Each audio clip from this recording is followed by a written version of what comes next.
Now you have to decide which curve type you want to use to build your panel out of. However, any of these curves will work.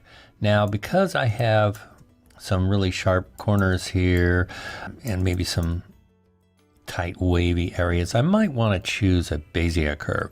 But again, any of these will work. Now, as I build my curve, I might want to activate the mesh constraint feature or the background constraint, just so that I know that my vertices of the curve that I'm creating will adhere to the shell UV mesh and maintain a 2D planar construction. So I'm going to get started here. I just want to make sure that handle constraint is on. That's one of the little caveats when you're building curves and you want to constrain it to a background. So here we go. I'll just start here. And again, we need to go in a counterclockwise direction.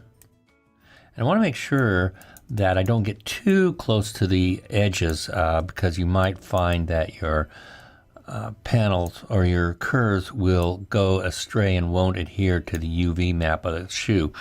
You also want to pay close attention to the curvature of the shoe in the area that you're building your curves or that you're placing your control vertices for that curve. Because the greater the degree of curvature of the shoe, the closer you'll need to place your control vertices on that curve, just so that the spans between the vertices don't sink beneath the surface of the shoe contours.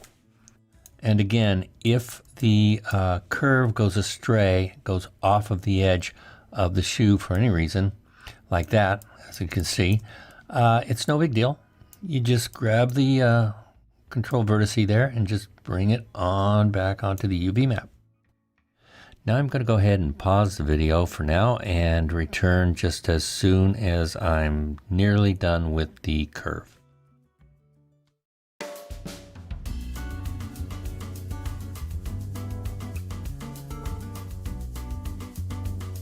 And make sure we make this a closed curve.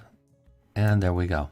So the next thing I think I want to do here is make sure that this okay, so notice I'm kind of messed up around the front, so that tells me that I may have an issue here. And let's make sure that we keep our handles as well on the surface of our UV mesh. Okay, I think this looks pretty good for our first curve. And remember, we can always go back later and change things because this is a mesh operation. And let's go ahead and move on to the next step.